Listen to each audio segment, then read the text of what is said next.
Hello everyone, हम यहाँ पर क्लास 9 के बायोलॉजी को डिस्कस कर रहे हैं। यहाँ पे मैं एनसीईआरटी के चैप्टर 5 को डिस्कस करूँगी, the fundamental unit of life. इससे पहले मैंने 3 वीडियोस डाल रखे हैं इस चैप्टर पे, जो अगर आपने नहीं देखा है तो उसे देख लो, ठीक है। तो यहाँ पर हम आज डिस्कस करेंगे सेल वॉल के बारे में। तो चलिए वीडियो को स्टार्ट करते हैं। तो सेल वॉल में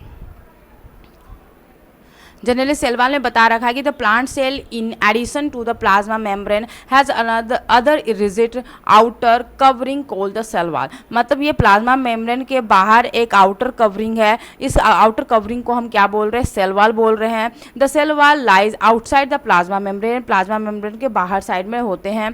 the plant cells wall is mainly compose of cellulose. ये जो प्लांट सेल वॉल्स होते हैं वो जनरली किसके बने होते हैं? सेलुलोज के बने होते हैं। काफ़ी ज़्यादा कॉम्प्लेक्स सब्सटेंस होता है और ये क्या करता है? स्ट्रक्चर और स्ट्रेंथ प्रोवाइड करता है प्लांट्स को।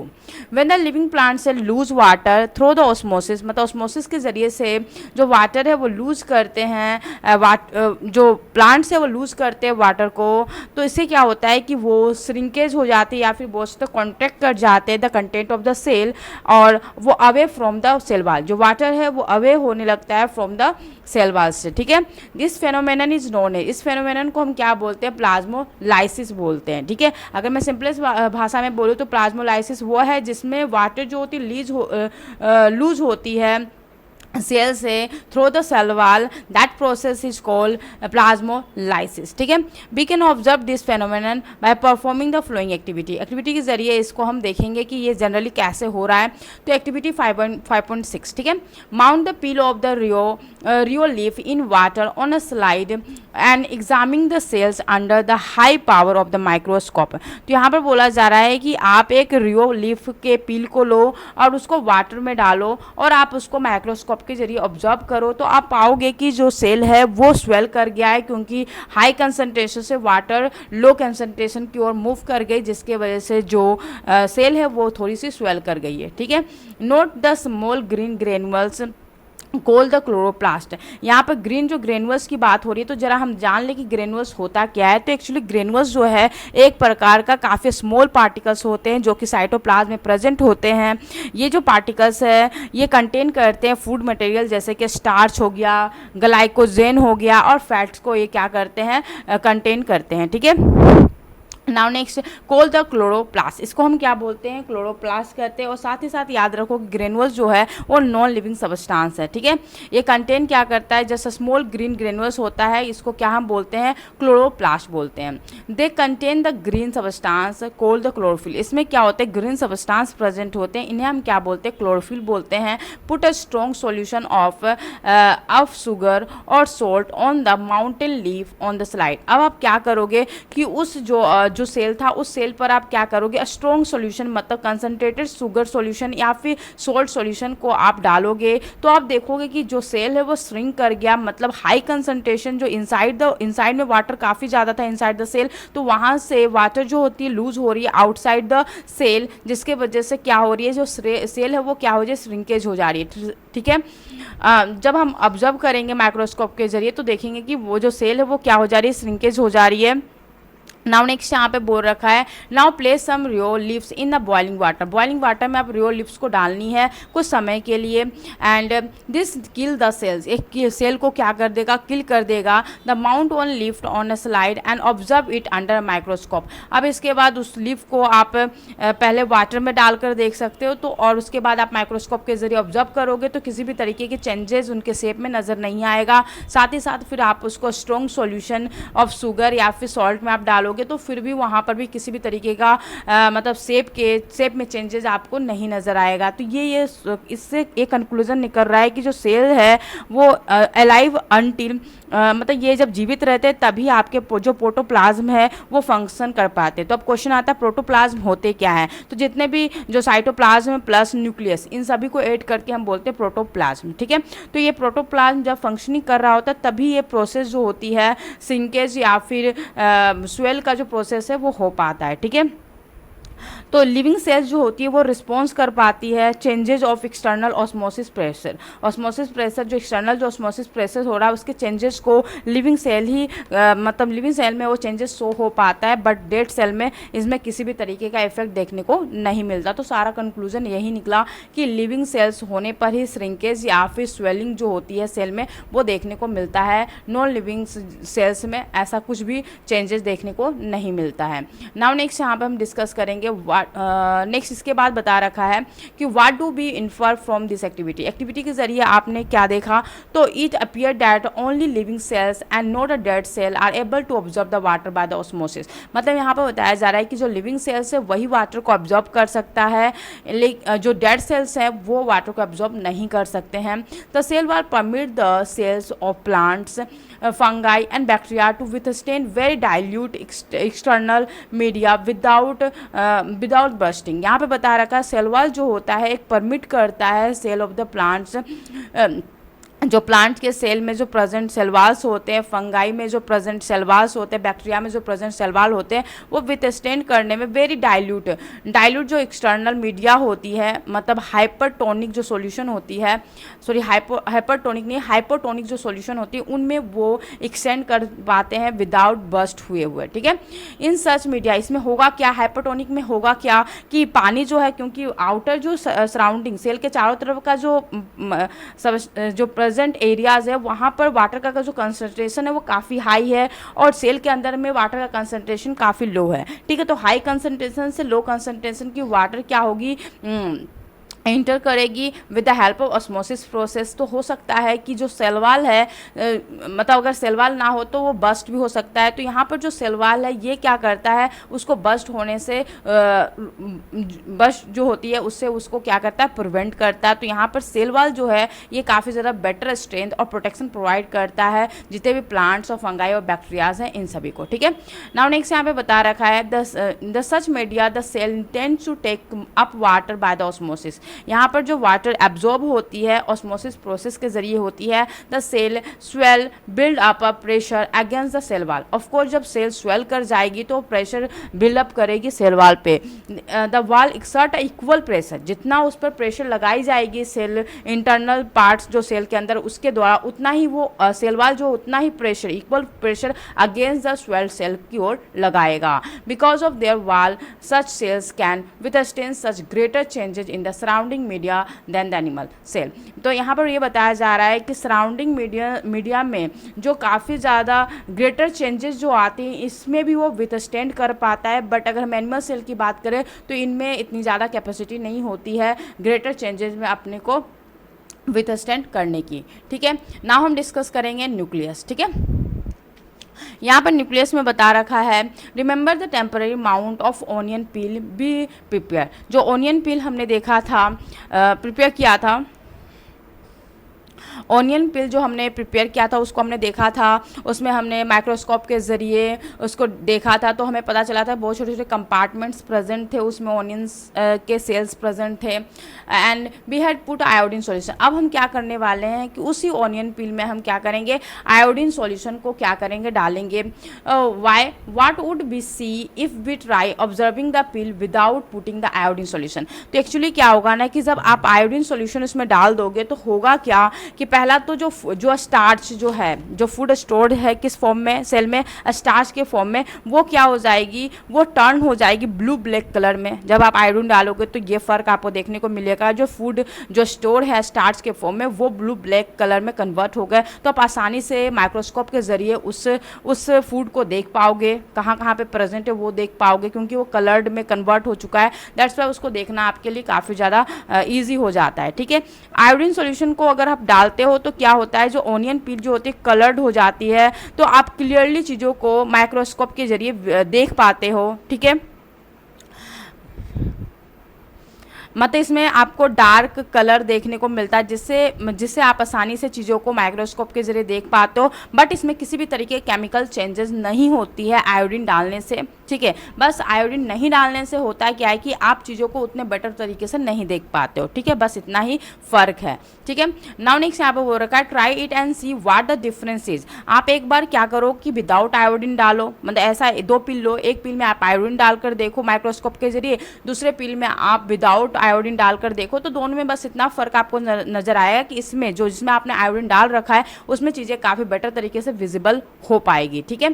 Further when we put iodine solution on the peel did each cell get evenly coloured. हाँ बिल्कुल, according to their chemical composition different region of the cell get a colour differently. Different जो regions हैं वो different colour में coloured मिल जा रहे हैं, जिसके वजह से उसको बेटर तरीके से माइक्रोस्कोप के जरिए विजिबल हो पा रहा है। Some region appear darker than other region, कुछ रीजन जो है डार्कर है अदर रीजन्स के कंपेयर में।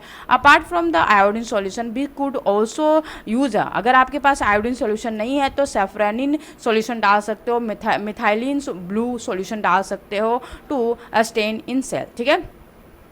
नाउ नेक्स्ट हम देखेंगे we have observe cell from an onion, let us now observe cell from our own body, ठीक है। तो यहाँ पर हम देखेंगे let us take a glass slide with a drop of water on it, उस पर ड्रॉप देनी है वाटर की। Using a ice cream spoons gently scrape the inside surface of the cheek का जो इनसाइड जो सरफेस है उसको क्या करना है, जेंटली आपको उसको स्क्रैप करना है। Does any material get struck on the spoon, of course कुछ बारीकी जो चीज़ें हैं वो क्या होंगी उसमें स्टक हो जाएगी। With the help of needle we can take this material and spread it evenly on the glass slide. अब उसको लेनी है उस मटेरियल को और आपको अच्छे तरीके से ग्लास स्लाइड पे उसको स्प्रेड कर देना है। Keep ready to for this. अब ये चीज़ें रेडी हो गई है, आप इसको माइक्रोस्कोप के जरिए देख सकते हो। To colour the material we can put a drop of methylene blues. अगर आपको मटेरियल को कलर करना है तो यहाँ पे मिथाइलिन ब्लूज सॉल्यूशन यूज़ कर सकते हो। Now the material is ready for observation under microscope. Do not forget to put a cover slip on it, मतलब बिल्कुल आपको भूलना नहीं कि इस पर एक आपको कवर स्लिप भी देनी है। व्हाट डू बी ऑब्जर्व, क्या आप ऑब्जर्व कर पा रहे हो, क्वेश्चन पूछा गया है। What is the shape of the cell, अभी सी कैसा शेप आपको दिखाई दे रहा है। Draw it on the observation sheet, आपको ड्रॉ करना है। नाउ नेक्स्ट यहाँ पे बोल रखा है was there is a darkly coloured spherical or oval dot like structure near the center of the each cells. This structure is called the nucleus. जो आप this structure is called nucleus where there are similar structure in onion peel cells. अब देखो यहाँ पर सारे का जवाब हम यहाँ पर देंगे। तो एक्चुअली देखो न्यूक्लियस जो होती है ह्यूमन चिक सेल का वो जनरली इज डार्कली स्ट्रेंड होती है, स्पेरिकल और ओवल शेप की, है ना। और वो कहाँ पर प्लेस्ड होती है, कहाँ पर लोकेटेड होती है, तो सेंट्रल में लोकेटेड होती है एनिमल सेल्स में। लेकिन अगर हम बात करें तो ऑनियन सेल्स में तो ये शिफ्टेड होती है वन साइडेड, ठीक है। ये सेंट्रल पोजीशन में नहीं होती है, जैसा कि एनिमल में आप देख पाते हो कि न्यूक्लियस जो होते हैं सेंटर में प्लेस्ड होते हैं, सेंटर में लोकेटेड होते हैं, वैसा आपको प्लांट सेल में देखने को नहीं मिलता। प्लांट सेल में जो न्यूक्लियस होते हैं वन साइडेड क्या होते हैं, शिफ्टेड होते हैं, ठीक है। नाउ नेक्स्ट यहाँ पे हम देखेंगे the nucleus has a double layer covering cold. Nucleus जो होती है वो क्या है, एक डबल लेयर कवरिंग है कोल्ड न्यूक्लियर मेम्ब्रेन, उसको हम क्या बोलते हैं, न्यूक्लियर मेम्ब्रेन बोलते हैं। जिस तरीके से हमारे सेल का जो आउटर कवरिंग होती है उसे क्या बोलते हैं, सेल मेम्ब्रेन, उसी तरीके से न्यूक्लियर पर डबल लेयर कवरिंग होती है, that is called nuclear membrane. The nuclear membrane has pores which allow the transfer of material from inside the nucleus to its outside, that is to the cytoplasm will take about in section. हम लोग देखेंगे 5.2.4 में cytoplasm के बारे में discuss करेंगे। तो actually क्या होता है कि जो न्यूक्लियस, जैसे मान लीजिए सेल है, यहाँ पर हमारी क्या होती है, न्यूक्लियस प्रेजेंट होती है और इसके चारों तरफ क्या होता है, साइटोप्लाज्म होते हैं, ठीक है। तो साइटोप्लाज्म से ही मटेरियल एंटर करती है और लीव भी न्यूक्लियस जो है वो एंटर करती है साइटोप्लाज्म से ही कुछ मटेरियल्स को और लीव भी करती है कहाँ पर, तो साइटोप्लाज्म में, ठीक है। जो हम साइटोप्लाज्म के बारे में डिस्कस करेंगे 5.24 में 2.4 में, ठीक है। The nucleus contain a chromosomes, nucleus में क्या होते हैं, क्रोमोसोम कंटेन करते हैं which are visible as rod shape structure, ठीक है। Only when the cell is about to divide, मतलब आप जब क्रोमोसोम को तभी देख पाते हो जब सेल डिवीजन हो रहा होता है। ऐसे नॉर्मली अगर आप सेल का माइक्रोस्कोप के जरिए ऑब्जर्व करते हो तो आप नहीं देख पाते हो कि एक्चुअल वहाँ पर सेल वहाँ पर क्रोमोसोम है या नहीं, क्योंकि क्रोमोसोम तभी दिखती है जब वहाँ पर सेल डिवीजन ऑकर हो रहा होता है, ठीक है। Chromosome contain information for inheritance of the characters from the parents to the next generation in the form of DNA, मतलब जो क्रोमोसोम होता है वो कंटेन करता है इंफॉर्मेशन को parents to offspring from the DNA के जरिए, ठीक है, जिसको हम बोलते हैं डीऑक्सीराइबो न्यूक्लिक एसिड, ठीक है। Molecules, chromosome are compose of DNA and protein, chromosome जो होती है कंपोज होती है डीएनए और प्रोटीन से। DNA molecules contain information necessary to constructing and organising cell, ठीक है। Functional segment of DNA are called gene, जो फंक्शनल सेगमेंट होती है डीएनए के उसे हम क्या बोलते हैं, जीन बोलते हैं, ठीक है।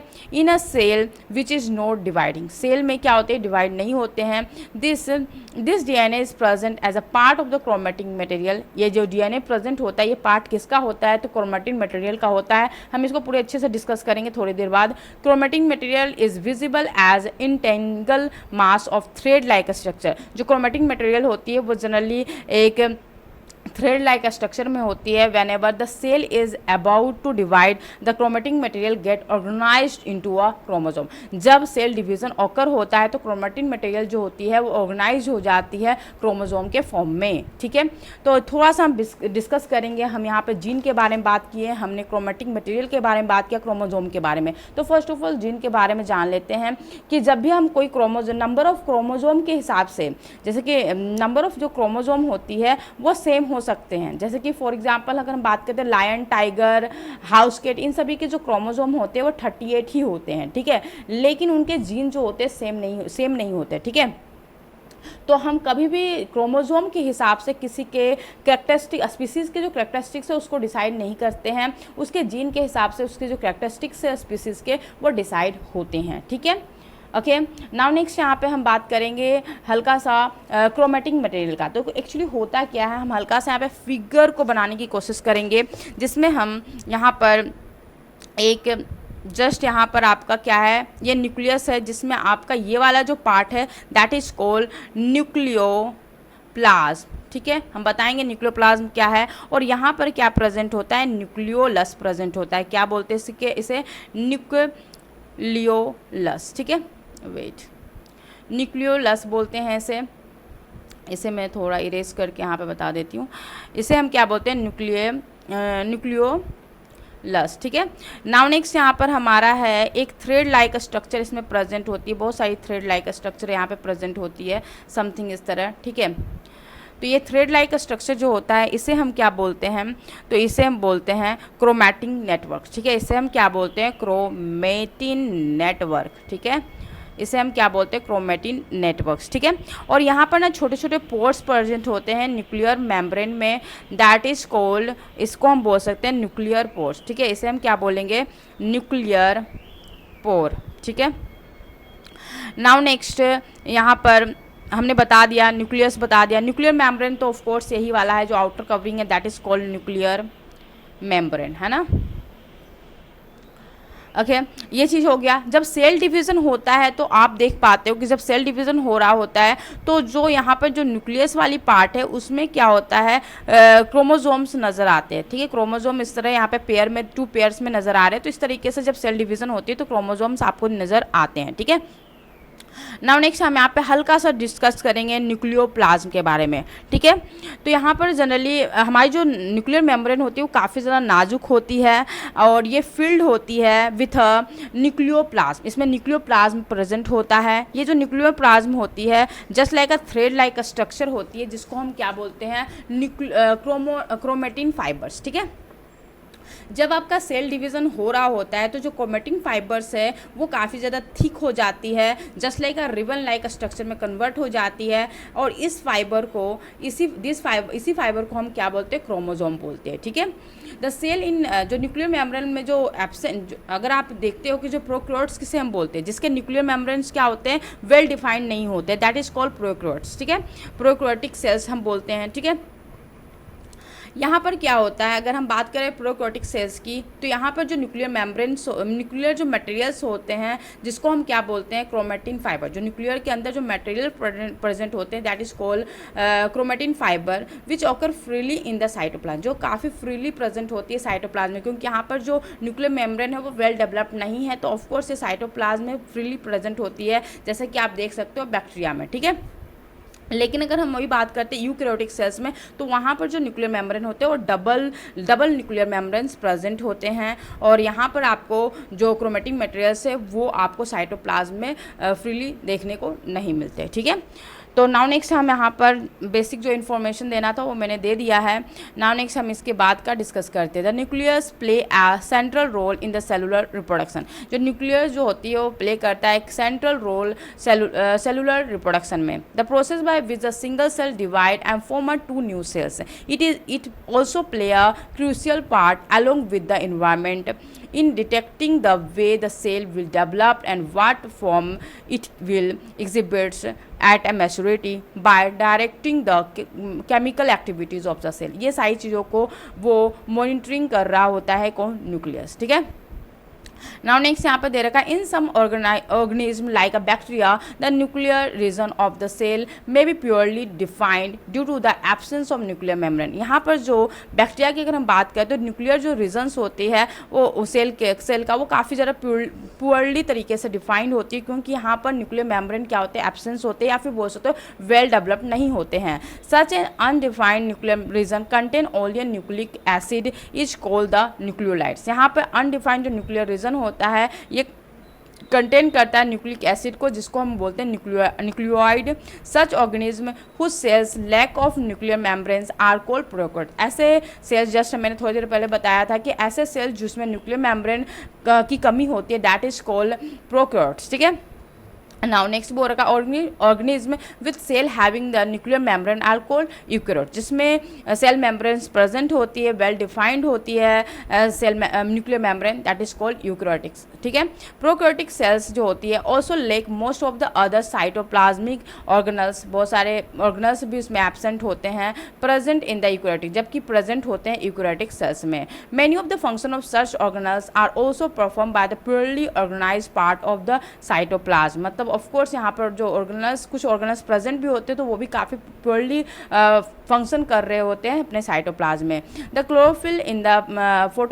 Chlorophyll in photosynthesis prokaryote bacteria is associated with the membranous vesicles but not with the plastid as in the eukaryotic cell. मतलब बताया जा रहा है कि जो बैक्टीरिया है उनमें क्लोरोफिल्स होते हैं, लेकिन यहाँ पर प्लास्टिड जो है वो प्रेजेंट नहीं होता है, जैसा कि आप यूकैरियोटिक जो सेल्स हैं उनमें देख पाते हो। ठीक है, उसके बाद हम डिस्कस करेंगे साइटोप्लाज्म के बारे में, जिसको मैं नेक्स्ट क्लास में डिस्कस करूँगी। तो अब तब तक के लिए बाय।